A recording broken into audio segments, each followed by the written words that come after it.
Election में हमेशा ये आरोप लगता है कि लोग पैसे बांटते हैं। रात को पूरा जो है पुलिस का घेराव लगाया जाता है कि भाई कोई पैसे बांटने आने ना पाए, और कई बार पैसे पकड़े गए हैं। कोई लोग एक एक वोट का 1000-1000, 2-2 हज़ार रुपया देते हैं, फिर वोट लेते हैं। ये कोई नई बात नहीं है, ये रोज़ाना सुनी जा रही है। बहुत सारे लोग ये करते हैं।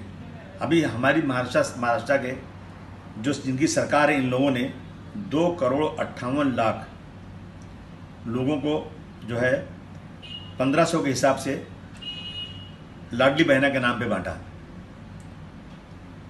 मैं अगर ये कहूँ कि ठीक इलेक्शन के पहले ये पैसा बांटना, क्या ये उसी तरह नहीं है कि जो लोग इलीगल तरीके से पैसे बांटते हैं, ये जनता के पैसे लीगल तरीके से इलेक्शन के पैसे बांटा गया।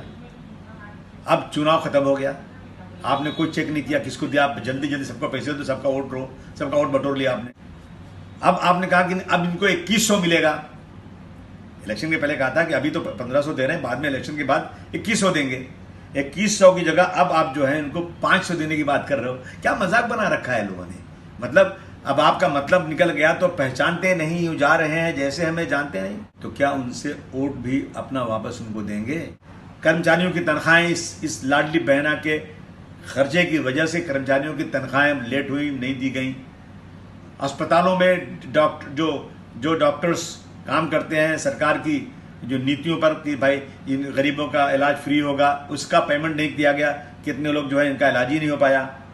बच्चों के मिड मील में जो कटौती कर दी गई, ये क्या है? सब का सब मैं समझता हूँ ये गवर्नमेंट की बहुत बड़ी धांधली है। अगर ऐसा है तो आप उनका वोट भी वापस कर दीजिए। झूठ बोलकर वोट लेना मैं समझता हूँ ये चीटिंग है।